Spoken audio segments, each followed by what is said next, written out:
Hello students, स्वागत है आपका एक बार फिर से कुहू लाइव क्लासेज में। पिछली कक्षा के अंतर्गत हमने जाना कि लेखक कहानी सोच सकने के उद्देश्य से ट्रेन का सफ़र करता है और ट्रेन में जो है एक डिब्बे में खिड़की के पास में बैठना चाहता है, तो वो देखता है कि भाई एक डिब्बा खाली है और वहाँ जा कर के बैठ जाता है। लेकिन देखता क्या है कि वहाँ पहले से ही एक लखनऊ के नवाब बैठे हैं, सफ़ेद कपड़ों में आलती पालती मार करके। उनके सामने दो ताज़े चिकने खीरे रखे हुए हैं। लेखक को देखकर नवाब साहब कोई उत्साह नहीं दिखाते हैं, उनकी तरफ ध्यान नहीं देते हैं, तो लेखक भी जो है उनसे बातें नहीं करता है। फिर लेखक बैठे बैठे सोचता है कि भाई नवाब साहब मुझे देख करके परेशान हो गए हैं, क्या कारण हो सकता है। हो सकता है ये भी मेरी तरह कहानी लिखने के लिए जो है एकांत में सफ़र करना चाहते हैं, या फिर ये अकेले में खीरा खाना चाहते हैं और अब मंजूर नहीं कि कोई शहर का कोई जो है सफ़ेदपोश व्यक्ति उन्हें देख ले। कुछ समय बाद नवाब साहब अचानक से अभिवादन करते हैं और लेखक को खीरा खाने के लिए कहते हैं। लेखक को उनका अचानक से ये भाव परिवर्तन अच्छा नहीं लगता है और वो मना कर देते हैं। उसके बाद क्या होता है आगे देखिए।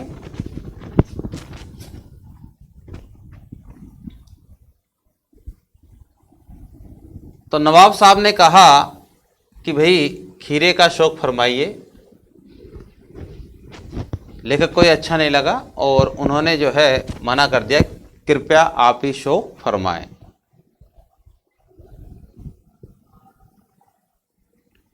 नवाब साहब ने एक पल खिड़की से बाहर देखकर गौर किया और दृढ़ निश्चय से खीरों के नीचे रखा तौलिया झाड़कर सामने बिछा लिया। सीट के नीचे से लोटा उठाकर दोनों खीरों को खिड़की से बाहर धोया और तौलिए से पोंछ लिया। जेब से चाकू निकाला, दोनों खीरों के सिरे काटे और उन्हें गोद कर झाग निकाला।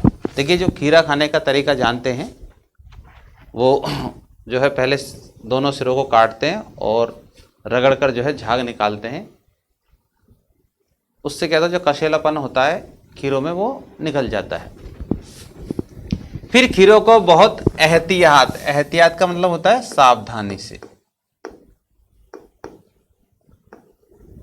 छीलकर फांकों को करीने से यानी व्यवस्थित तरीके से तौलिए पर सजाते गए एक एक करके। लखनऊ स्टेशन पर खीरा बेचने वाले खीरे के इस्तेमाल का तरीका जानते हैं। ग्राहक के लिए जीरा मिला नमक और पिसी हुई लाल मिर्च की पुड़िया भी हाजिर कर देते हैं। मतलब नवाब साहब ने जो खीरा खरीदा था लखनऊ से खरीदा था, लखनऊ स्टेशन से, और वहाँ जो खीरा बेचते हैं वो ग्राहक को जो है खीरे के साथ में जीरा मिला नमक और पिसी हुई लाल मिर्च की पुड़िया भी देते हैं। उससे क्या होता है, खीरे का स्वाद बढ़ जाता है। नवाब साहब ने बहुत करीने से खीरे की फांकों पर जीरा मिला नमक और लाल मिर्च की सुर्खी भुरक दी और उनकी प्रत्येक भाव भंगिमा चेहरे के जो भाव हैं और जबड़ों का स्फुरण का मतलब होता है हिलना डुलना। स्पष्ट था कि इस प्रक्रिया में उनका मुख खीरे के रसास्वादन की कल्पना से प्लावित यानी कि भर रहा था, मुंह में पानी आ रहा था। लेखक ने नवाब साहब की ओर देखा जब वो खीरों के ऊपर जीरा मिला नमक और मिर्ची भुरक रहे थे, तो उनके जो जबड़े हैं इस तरह से मुंह में पानी आ जाता है, तो हिल डुल रहे थे, मुंह में पानी आ रहा था। ये लेखक ने देख लिया कि नवाब साहब जो है खीरा खाने के लिए बड़े ही लालायित हैं। हम कनखियों से देखकर सोच रहे थे, कनखियों से मतलब तिरछी निगाहों से मियाँ रईस बनते हैं, लेकिन लोगों की नज़रों से बच सकने के ख्याल में अपनी असलियत पर उतर आए हैं। लेखक ने जो है तिरछी निगाहें करके नवाब को देखा और सोचने लगे कि नवाब साहब जो है रईस बनते हैं और खीरा खाने के ख्याल में अपनी असलियत पर उतर आए, मतलब अपने आप को नवाब कहते हैं और एक खीरे के लिए, मामूली खीरे के लिए जो है लार टपक रही है, मुंह में पानी आ रहा है। कितने बेचैन हो रहे खीरा खाने के लिए। नवाब साहब ने फिर एक बार हमारी ओर देख लिया और पुनः शिष्टाचार दिखाते हुए क्या कहा, वल्लाह शौक कीजिए, लखनऊ का बालम खीरा है। तारीफ कर रहे हैं खीरे की, जबकि खीरा जो है लेखक की दृष्टि में अपदार्थ वस्तु है, लेकिन नवाब साहब ने क्या कहा कि लखनऊ का बालम खीरा है, बहुत प्रसिद्ध है। नमक मिर्च छिड़क दिए जाने से ताजे खीरे की पनियाती, पनियाती यानी रसीली फांकें देखकर पानी मुंह में जरूर आ रहा था। अब देखिए किसी चीज को अगर अच्छे ढंग से प्रस्तुत किया जाए, खाने की चीज को तरीके से, तो मुंह में पानी आना स्वाभाविक है। जैसे आपने देखा होगा टिकिया के ठेले पर आप जब खड़े रहते हैं तो टिकिया वाला जो चाट भेल बनाता है तो उसे देखकर हमारे मुंह में स्वतः ही पानी आ जाता है। तो पानी तो लेखक के मुंह में भी आ रहा था, लेकिन इनकार कर चुके थे, लेखक ने पहले ही मना कर दिया।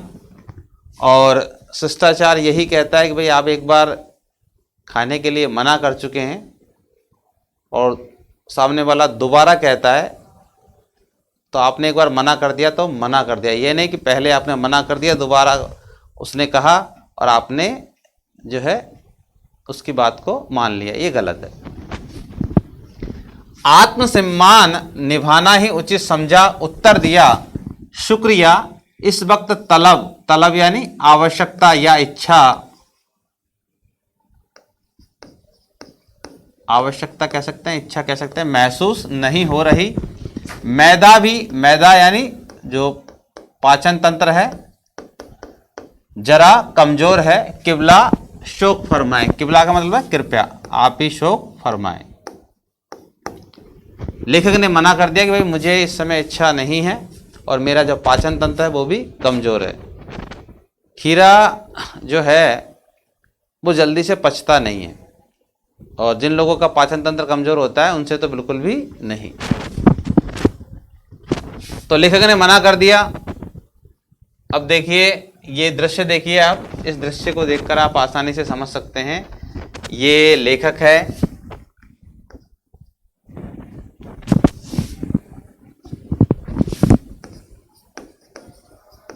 और ये हैं नवाब साहब, आमने सामने बैठे हुए हैं। यहाँ नवाब साहब जो है खीरों की फांक उठा करके जो है सूंघ सूंघ कर फेंक रहे हैं। नवाब साहब ने सतृष्ण, सतृष्ण का मतलब प्यासी आंखों से, नमक मिर्च के संयोग से चमकती खीरे की फांकों की ओर देखा। खाने का मन कर रहा है उनका, लेकिन खाएं कैसे, सामने लेखक बैठा हुआ है। खिड़की के बाहर देखकर दीर्घ निश्वास, गहरा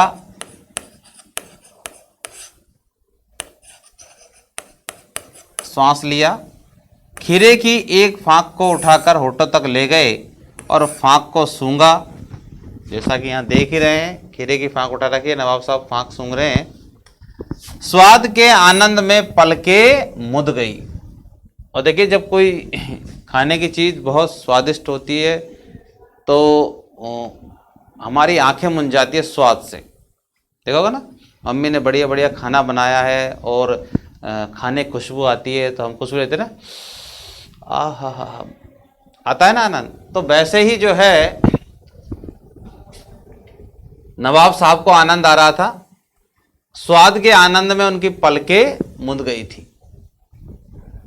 मुंह में भराए पानी का घूंट गले से उतर गया। और हम जानते हैं कि जब हमारी कोई मनपसंद चीज होती है और वो सामने रखी हो और वो जल्दी से नहीं मिले तो क्या होता है, मुंह में पानी आ जाता है।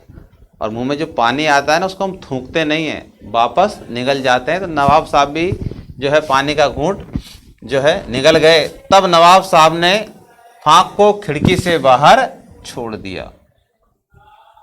नवाब साहब खीरे की फांकों को नाक के पास ले जाकर वासना से रसास्वादन कर खिड़की के बाहर फेंकते गए।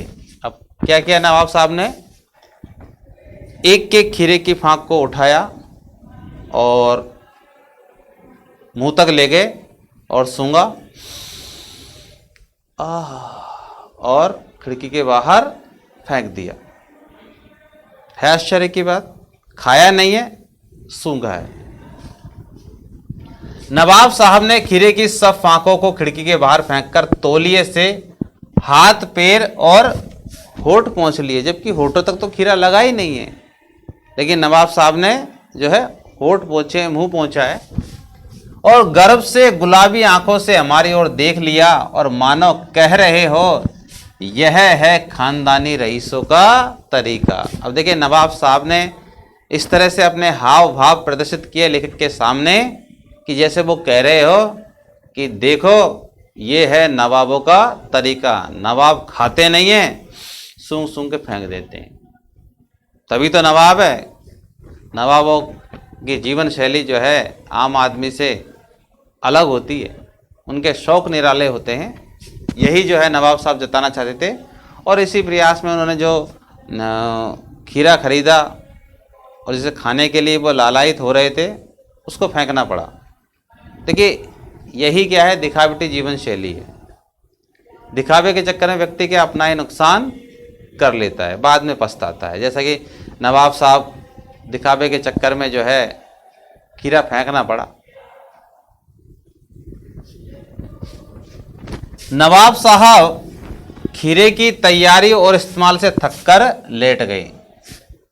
इसके ऊपर आश्चर्य की बात क्या है कि नवाब साहब ने खीरा काटा, खीरा खाया। अब कोई चीज़ खाते हैं तो पेट भर जाता है, पेट भर जाता है तो आदमी थक जाता है और आराम करने लेट जाता है। तो नवाब साहब ने इस तरह से प्रदर्शन किया कि जैसे उन्होंने खीरा काटा, खाया और थक गए हों और वो लेट गए। हमें तस्लीम में सिर खम कर लेना पड़ा, यानी कि अपना सर जो है झुका लेना पड़ा, क्योंकि लेखक को नवाब के इस व्यवहार पर बहुत हंसी आ रही थी। लेकिन नवाब के सामने हंसना अशिष्टता है, तो लेखक ने अपना सर झुकाकर और जो है मन ही मन कहा यह है खानदानी तहजीब, नफासत और नजाकत। तहजीब यानी सभ्यता, नफासत स्वच्छता और नजाकत यानी कोमलता। यानी नवाब साहब ने खीरा खाने के तरीके से और लेटने तक अपनी सभ्यता, अपनी स्वच्छता और अपनी कोमलता को बताया कि भाई नवाबों की जो जीवन शैली होती है वो सबसे अलग होती है और बड़े ही स्वच्छता पसंद होते हैं और कोमल भी होते हैं, क्योंकि नवाब जरा भी काम करते हैं थक जाते हैं, क्योंकि उन्हें काम करने की आदत नहीं है, उनके तो नौकर चाकर होते हैं। तो नवाब साहब ने जो है लेटने का अभिनय किया, दिखावा किया कि जैसे वो खीरा खाने से थक गए हों। हम गौर कर रहे थे खीरा इस्तेमाल करने के इस तरीके को खीरे की सुगंध और स्वाद की कल्पना से संतुष्ट होने का सूक्ष्म, नफीस का मतलब होता है बढ़िया, या एब्स्ट्रैक्ट, एब्स्ट्रैक्ट का मतलब होता है अमूर्त तरीका जरूर कहा जा सकता है। अब देखिए, लेखक जो है नवाब के व्यवहार को अच्छी तरह से गौर कर रहा था।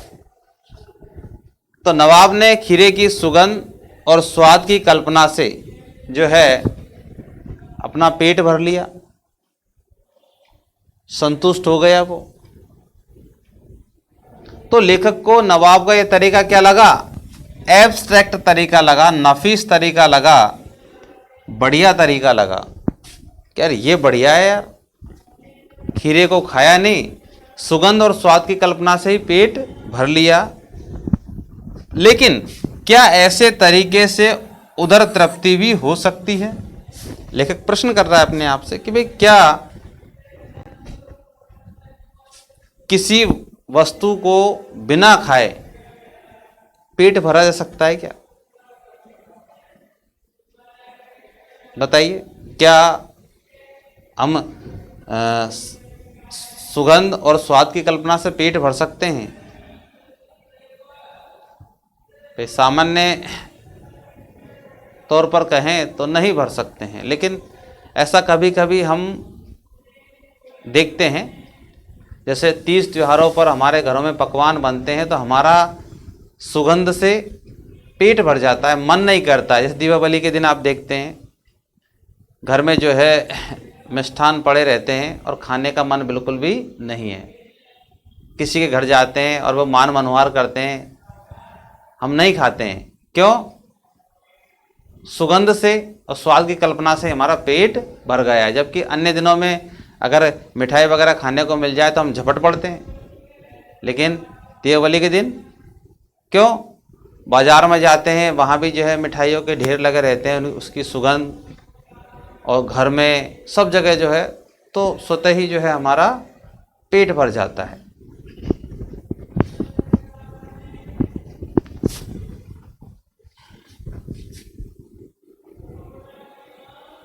नवाब साहब की ओर से भरे पेट का ऊंचे डकार का शब्द सुनाई दिया।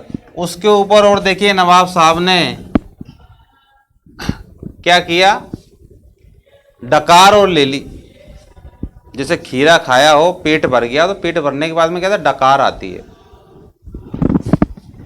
और नवाब साहब ने हमारी ओर देखकर कह दिया, खीरा लजीज होता है। लजीज यानी स्वादिष्ट होता है,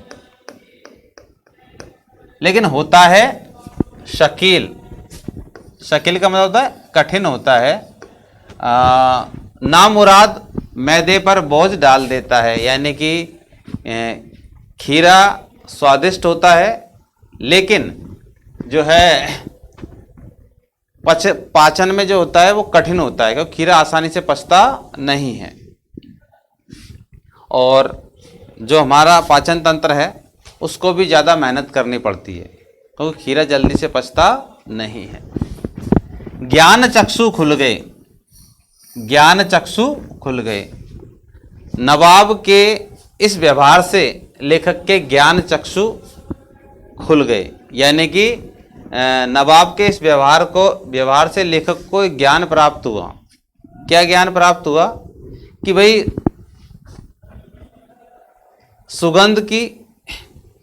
सुगंध से और स्वाद की कल्पना से पेट भरा जा सकता है। तो फिर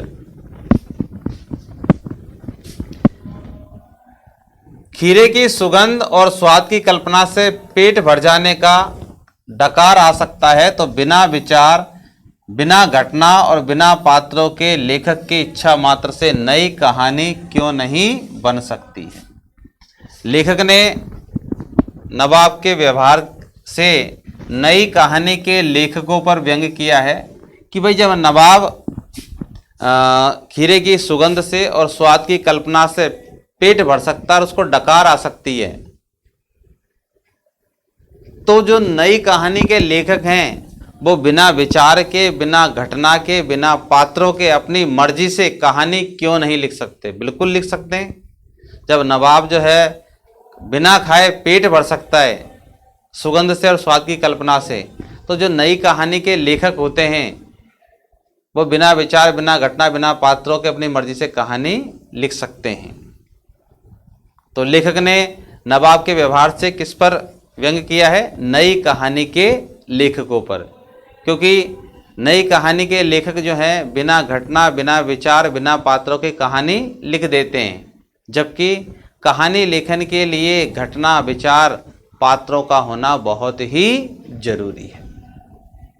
तो इस प्रकार से जो है लेखक ने पतनशील सामंती वर्ग पर कटाक्ष किया है और ये कहा है कि बिना कथ्य के कहानी नहीं लिखी जा सकती है, और हमारी जो ये संस्कृति है ये दिखावे की संस्कृति है, हमें इससे दूर रहना चाहिए।